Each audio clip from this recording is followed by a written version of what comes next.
આજે આપણી પ્રાચીન રાજધાની અણિયલપુર પાટણ જિલ્લાની પવિત્ર ધરતી પર વીર યદુવંશી આહિર દગાઈચા દાદાના મંદિરના પુનર્પ્રાણ પ્રતિષ્ઠાનો આજનો આ પાવન અવસર છે। આ ભક્તિમય ધર્મ ઉત્સવમાં આપ સૌ સાથે સહભાગી થવાની મને પણ તક મળી છે। મારી જાતને હું ધન્ય સમજું છું। આ પ્રાણ પ્રતિષ્ઠા મહોત્સવ ધાર્મિક વિધિ સાથોસાથ આહિર સમાજની આસ્થા, પરંપરા અને સંસ્કારનું પ્રતીક પણ છે। ભગવાન શ્રી કૃષ્ણના પવિત્ર વંશ સાથે જોડાયેલા યદુવંશી આહિર સમાજ સદીઓથી પશુપાલન અને ખેતીમાં સંકળાયેલો સમાજ છે।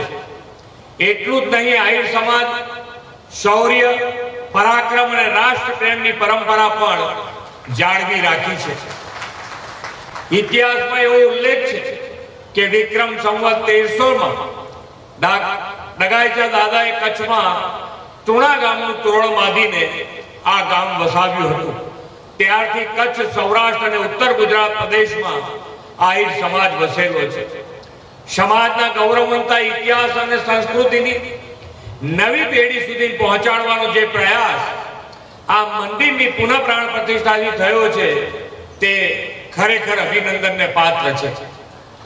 વિશ્વ નેતા અને યશસ્વી વડાપ્રધાન શ્રી નરેન્દ્રભાઈ મોદી હંમેશા કહે છે કે આવા ઉત્સવો સમાજમાં એકતા, સંસ્કાર અને આધ્યાત્મિક શક્તિનો સંચાર કરે છે।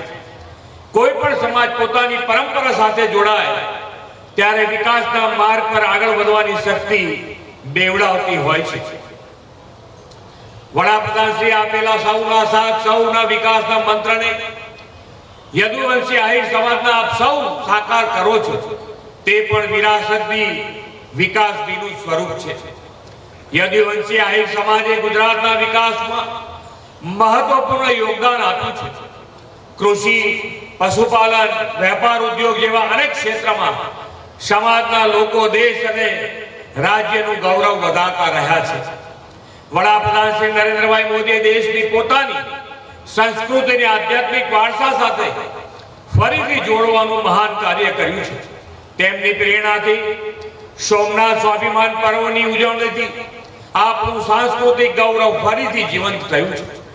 સોમનાથ સ્વાભિમાન પર્વથી આપણા આધ્યાત્મિક અને સાંસ્કૃતિક વારસાને નવી ઉર્જા અને નવી ઓળખ મળી છે। મોદી સાહેબના નેતૃત્વમાં સોમનાથ સહિત દેશના 30 સ્થળોના અદ્યતન વિકાસની પણ શરૂઆત થઈ છે।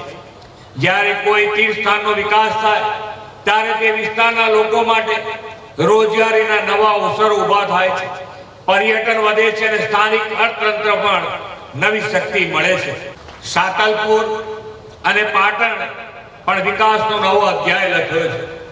આ વિસ્તારમાં ઇન્ફ્રાસ્ટ્રક્ચર, પાણી, કૃષિ અને રોજગારીના ક્ષેત્રમાં અનેક યોજનાઓ દ્વારા વિકાસને નવી ગતિ મળી છે।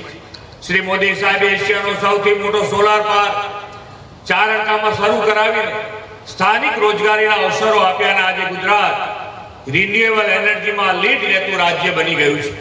શ્રી મોદી સાહેબે હમણાં થોડા દિવસ પહેલા સાણંદમાં સેમિકન્ડક્ટર પ્લાન્ટનું ઉદ્ઘાટન કર્યું છે। સાણંદ અને ધોલેરા બે સેમિકન્ડક્ટર હબ તરીકે હજારો યુવાનો માટે હાઈટેક રોજગારના અવસરો ઊભા કરશે। યદુવંશી આહિર યુવાનો આ તકનો લાભ લેવા સમર્થ બને એવા આશીષ આપણે સૌ દગાઈચા દાદા પાસે માગીએ। વડાપ્રધાન શ્રી 2047માં ભારતને વિકસિત રાષ્ટ્ર બનાવવાનો સંકલ્પ કર્યો છે। એ માટે 9 સંકલ્પો આપ્યા છે। તેમાં કેચ ધ રેઇન અંતર્ગત પાણીનો બચાવનો સંકલ્પ, એક પેડ માં કે નામ અંતર્ગત માતાના નામે એક વૃક્ષ વાવવાની અપીલ કરી છે। આ ઉપરાંત સ્વદેશીને પ્રોત્સાહન, સ્વચ્છતા તથા સ્વદેશ દર્શનનું આહ્વાન કર્યું છે। આપણે પણ ગુજરાતના ધાર્મિક આસ્થાના ધામને સ્વચ્છતામાં અગ્રેસર બનાવી વીર યદુવંશી આહિર દગાઈચા દાદાનું આ પવિત્ર સ્થાન શ્રદ્ધા, ભક્તિ અને એકતાનું કેન્દ્ર બને। અહીં આવનાર દરેક વ્યક્તિને સંસ્કાર અને સમાજ સેવા સાથે વિકસિત ભારત માટે યોગદાન આપવાની પ્રેરણા મળતી રહે એવા વિશ્વાસ સાથે વિરમું છું। ભારત માતા કી જય, વંદે માતરમ, જય જય ગરવી ગુજરાત.